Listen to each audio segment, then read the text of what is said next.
तो हमारी कहानी की शुरुआत ही होगी थर्ड ग्रेट निंजा वॉर के उस मिशन से जिसमें ओबिटो पत्थर के नीचे दब गया था। एंड हमारी इस अल्टरनेट टाइमलाइन में ओबिटो की जगह ककाशी पत्थर के नीचे दबेगा। एंड इसका मतलब ओबिटो रीन को लेके सेफली विलेज में पहुंच जाएगा एंड सबके लिए ककाशी मर जाएगा। एंड उसके कुछ देर बाद ही उस गुफा में व्हाइट जत्सु आता है एंड ककाशी की जान बचा के ले जाता है। देन सीन विलेज की तरफ ले जाया जाता है जहाँ पर थर्ड ग्रेट निंजा वॉर खत्म हो चुकी थी। एंड जो भी shinobi third great Ninja war को सरवाइव नहीं कर पाए उनका फ्यूनरल मनाया जा रहा था, जहाँ पर ओबिटो एंड रीन भी खड़े थे। एंड ओबिटो ककाशी की डेथ का खुद को दोषी मान रहा था। देन सीन मादरा के हाइड आउट में जाता है जहाँ पर ककाशी की अभी आँख खुली थी एंड ककाशी काफी ज्यादा इंजर्ड था एंड इवन उसकी बॉडी का एक हाफ भी डिस्ट्रॉय हो चुका था। बट मादारा ने उसकी हाफ बॉडी को व्हाइट जेत्सु से रिकवर कर दिया था। देन मादारा उसके पास आता है एंड वो वही फेमस डायलॉग बोलता है, Wake up to reality. Nothing ever goes as planned in this accursed world.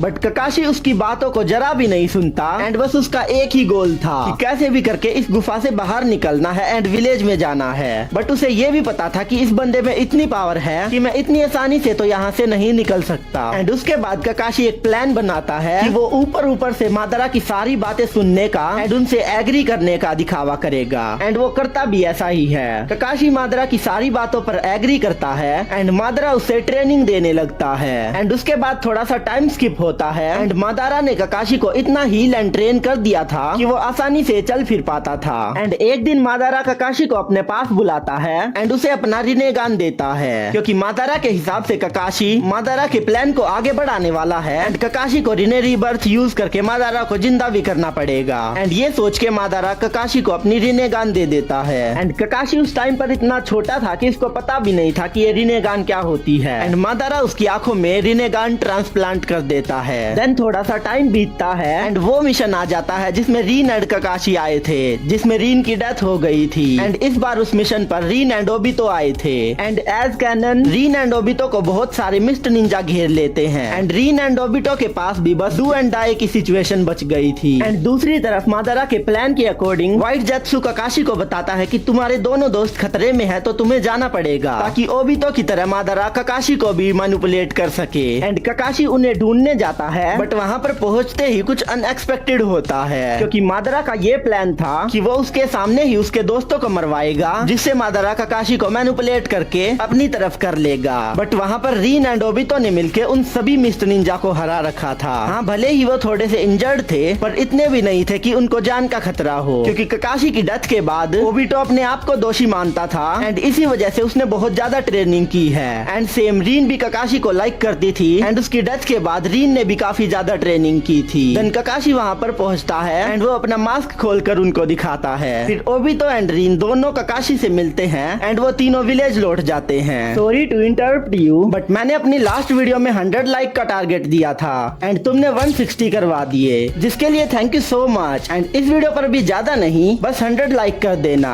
And then story को कंटिन्यू करते हैं। एंड विलेज लौटते ही सबसे पहले ककाशी मिनाटो को मादारा के बारे में बताता है एंड ककाशी की आंख में रिनेगान देख के मिनाटो भी उसकी बातों पर इंस्टेंटली यकीन कर लेता है। फिर मिनाटो मादारा के हाइड आउट में एक टीम भेजता है जहाँ पर मादारा अकेला बैठा था एंड वो टीम मादारा को इजीली मार देती है। अब उससे पहले तुम ये कहो कि उस टीम ने मादारा को इजीली कैसे मार दिया तो मैं ये बता दूं कि उस टाइम पर मादारा ओल्ड एज में था एंड अगर वो उस टाइम पर पावरफुल होता तो उसको ककाशी की जरूरत ही नहीं पड़ती, वो अपने प्लान को खुद ही एग्जीक्यूट कर लेता। एंड इस टाइम तक अकात्सुकी भी नहीं बनी थी तो आगे जाके अकात्सुकी भी इविल नहीं बनेगी। एंड मादारा मर चुका है तो पेन भी नहीं बनेगा। एंड ओबितो एंड अकात्सुकी विलन नहीं है तो इसकी वजह से फोर्थ ग्रेट निंजा वॉर भी नहीं होती है। देन ओबितो फिफ्थ होकागे बनता है एंड वो रीन से शादी भी करता है and Kakashi as always single रह जाता है। फिर कुछ सालों का टाइम स्किप होता है एंड हमें बोरुटो एरा दिखाया जाता है जिसमें नारुतो 7th होकागे था एंड ककाशी को थर्ड गॉड ऑफ शिनोबी का टाइटल मिल चुका था बिकॉज ऑफ रिनेगान, क्योंकि ककाशी ने रिनेगान को काफी हद तक मास्टर कर लिया था। देन हमें बोरुटो का चुनिन एग्जाम दिखाया जाता है जिसको इंटरप्ट करने के लिए मोमोशिकी आ जाता है। देन सबसे पहले मोमोशिकी से नारुतो लड़ता है बट वो विलेजर्स को प्रोटेक्ट करने के चक्कर में डिफीट हो जाता है एंड उसे मोमोशिकी किडनैप करके ले जाता है। देन सास्के नारुतो को रेस्क्यू करने लेके जाता है बट इस बार वो 5 कागे को लेने के बजाय ककाशी एंड ओबितो को अपने साथ लेके जाता है। Then Kakashi, Obito, Sasuke and Naruto ये चारों मिलके प्राइम मोमोशिकी से फाइट करते हैं। एंड यू ऑलरेडी नो कि ये चारों मिलके मोमोशिकी को काफी गंदा मारने वाले हैं। एंड मोमोशिकी का खतरा जाते ही निंजा वर्ल्ड में पीस आ जाता है एंड हमारी स्टोरी यहीं पर ही खत्म हो जाती है। एंड इस स्टोरी में किसी की भी डेथ नहीं हुई एंड मैंने एक हैप्पी एंडिंग दी है। एंड मैंने इस स्टोरी में एक हैप्पी एंडिंग भी दे दी है। अब तुम्हें ये स्टोरी कैसी लगी कमेंट में जरूर बताना। एंड अगर तुम्हारे पास भी कोई व्हाट इफ टॉपिक है तो वो भी कमेंट में बता देना। एंड अगर तुम्हें जानना है कि अगर नारुतो मर जाता तो क्या होता, तो तुम इस वीडियो को देख सकते हो। मैं मिलूंगा तुम्हें वहीं, तब तक के लिए बाय।